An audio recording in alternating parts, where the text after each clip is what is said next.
On va parler maintenant sécurité deux roues avec Jean-Pierre Urena. Bonsoir. Bonsoir. Vous êtes référent départemental sécurité routière. Il y a un rallye moto touristique qui est organisé jeudi 20 septembre à Elancourt. C'est un rallye qui est ouvert à tous, enfin en tout cas tous les titulaires du permis moto.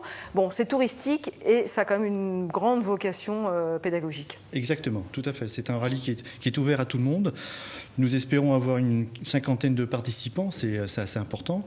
Donc il va se passer en deux phases quand même. Le matin, il y a une partie de tout terrain, parcours de terrain dans le département, recherche c'est un rallye touristique, donc ils vont rechercher certaines choses. Et après, l'après-midi, maniabilité avec des centres de sécurité routière. Bien sûr, le matin, ils vont arriver à 7h30, et les concurrents, ça fait de bonne heure. On offre le petit déjeuner.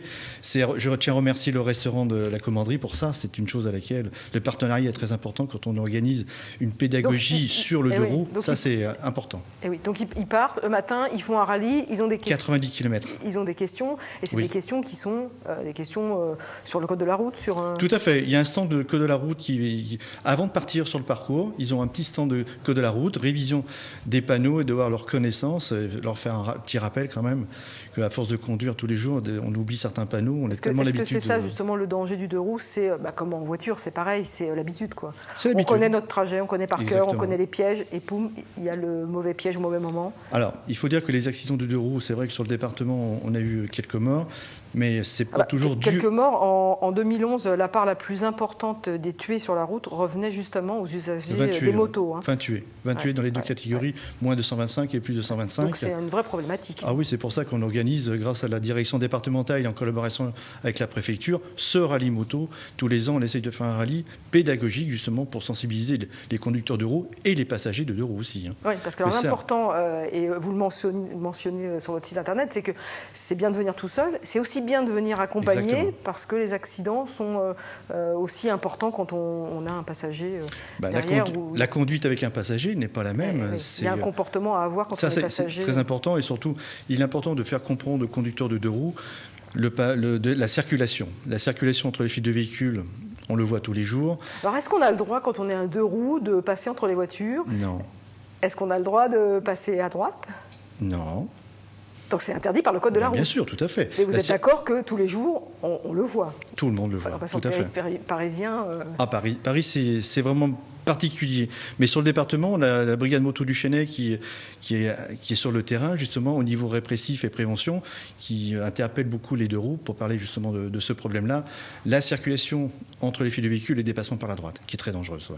Alors le matin, donc rallye touristique avec question de culture générale. Exactement. Sur le code de la route, parce qu'il y a une vocation vraiment pédagogique. Oui. Et l'après-midi, alors là, encore plus vocation pédagogique, c'est à la fois des ateliers de maniabilité, à la fois il y a aussi des ateliers de recherche de panne. C'est assez divers en fait. Alors on essaye justement de leur faire comprendre. On va faire les pompiers aussi qui vont être sur place, la caserne de Maurepas qui va être sur place afin de montrer des gestes de secours pour le deux roues, c'est important aussi de démontrer ça.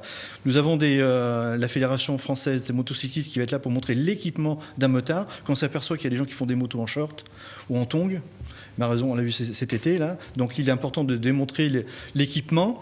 Ensuite, la maniabilité, donc ils vont être testés sur la maniabilité, pour ça c'est important.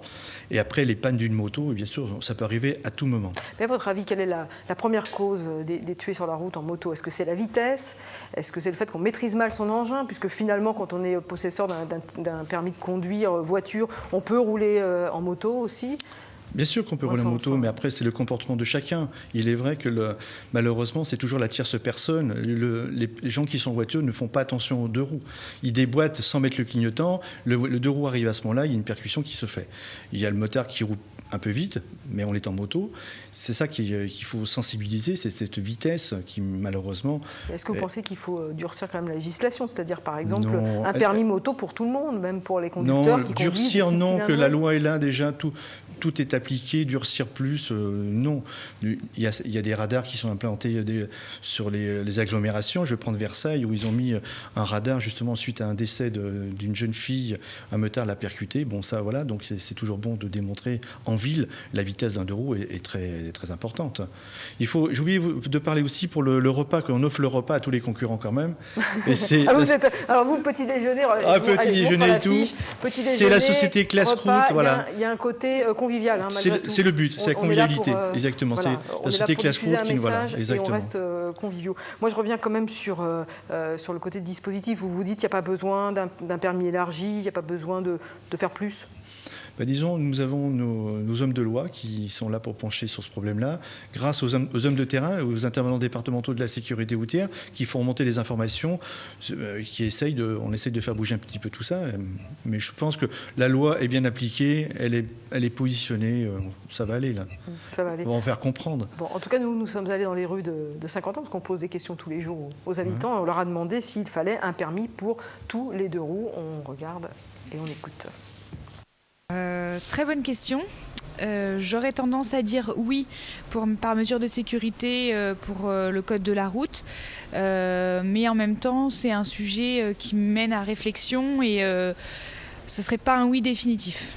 Non, un 2 roues pas besoin de permis, c'est-à-dire les 125 oui, mais les 2 roues 50 cm3 ça sert à rien parce que c'est bridé, ça roule à 50 km/h. Il y a la SSR déjà au collège qu'on passe et voilà quoi, c'est pas utile.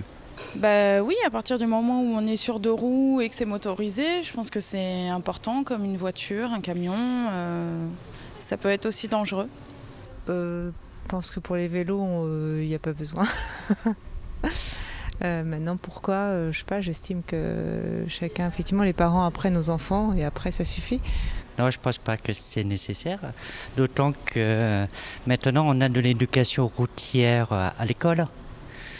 Du coup, je pense que les enfants sont bien informés et des fois sont même modérateurs pour les parents. Oh là là, c'est intéressant ce que dit ce monsieur en fait. Très intéressant. L'éducation routière à l'école, évidemment on quitte un peu le monde des motos, mais il y a aussi le problème des 2 roues, c'est aussi les vélos. Les futurs conducteurs, ce sont les les futurs jeunes. conducteurs. Ce sont les jeunes donc qui sont l'éducation au départ. Tout à fait. En école primaire, justement, nous établissons, la préfecture établit le permis piéton et le permis vélo, pour aborder justement comment aborder un passage piéton et comment faire du vélo en agglomération. Et petit à petit, ces enfants vont monter en collège et on va leur expliquer la sécurité routière qui est très importante. Et ce sont nos futurs conducteurs, en espérant d'avoir un profil de bon conducteur par la suite, arrivé à 18 ans. La conduite accompagnée, c'est une bonne chose par contre. Et ce jeune homme dans le micro-trottoir parlait aussi d'un passage en collège, d'un passage de diplôme en collège.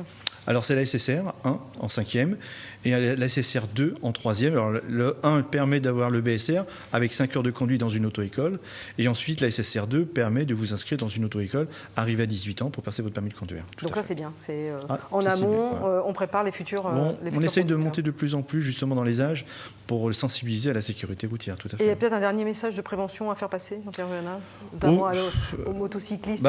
Soyez prudents, venez vous inscrire à ce rallye, il reste de la place encore. Je laisse mes coordonnées téléphoniques. Je crois qu'il y a un bandeau qui a dû s'afficher. Il y a un bandeau, d'accord, voilà, très bien, tout est expliqué, voilà. C'est très bien.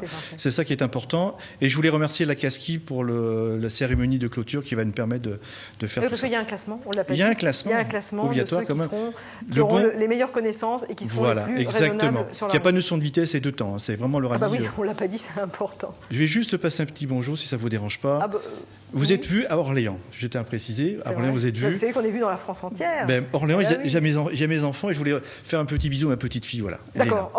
C'est tout ça. Voilà. Donc voilà, vous venez sur le plateau de TVFI. Donc voilà, comment elle s'appelle votre petite? Léna. Léna. Elle a 5 mois, elle est magnifique. Allez, on t'embrasse. Voilà, merci en tout cas Jean-Pierre. Merci beaucoup de m'avoir reçu. Sur ce plateau. On va continuer dans l'esprit mobilité avec auto, moto, rétro. D'ailleurs, vous aviez un stand. Oui, justement, je voulais parler de ça, remercier les collaborateurs qui ont travaillé pendant toute la journée sur ce stand moto-rétro. Il y a eu un stand rétro police nationale. D'accord. C'était très sympathique. C'était à Montigny-le-Bretonneux. On regarde tout de suite ce reportage. Cela fait 26 ans qu'existe le concours d'élégance auto-moto-rétro sur Montigny-le-Bretonneux. Et cette année, on aurait envie de crier « Vive la mariée !» À chaque édition, un nouveau thème imposé pour tous les passionnés de voitures de collection venus présenter leur modèle. Nous avons remporté le premier prix du concours d'élégance. C'est vrai que le thème cérémonie et mariage se prêtait à ce que les gens ont eu envie de décorer. Et ça, j'ai trouvé que c'était exceptionnel quand même. Très inspirée, Patricia a su mettre en valeur sa coccinelle Volkswagen Cabriolet Karmann de 1971. C'est le modèle 1302S, un moteur 1600, un carburateur Weber double corps. C'est une 9 chevaux. La coccinelle de Patricia a partagé le podium avec une Jaguar, une Bentley, une Fiat 500, une Simca et 3 motos. L'événement organisé par le club unimontain des Vieux Pistons s'est déroulé pour la première fois au château de la Couldre sous un grand soleil. Très très belle journée, il y a beaucoup de monde, beaucoup de voitures diversifiées. De toutes marques confondues, il y avait à peu près pas loin de 200 voitures. Le public lui aussi est venu nombreux. Grands-parents, parents ou enfants, il n'y a pas d'âge pour aimer les moteurs. Vous faites comment? Alors ça fait peur, c'est impressionnant? Ah oui. Oui, ça permet en plus de réunir un petit peu tous les gens et c'est très convivial, très agréable. C'était super de voir toutes ces voitures, en plus ils étaient belles. Moi j'ai bien aimé la voiture là-bas, elle était belle avec les poupées dessus. Le club des Vieux Pistons donne rendez-vous à tous les amateurs de véhicules anciens dimanche 23 septembre sur la commune du Mesnil-Saint-Denis pour la rencontre du modélisme et de l'automobile.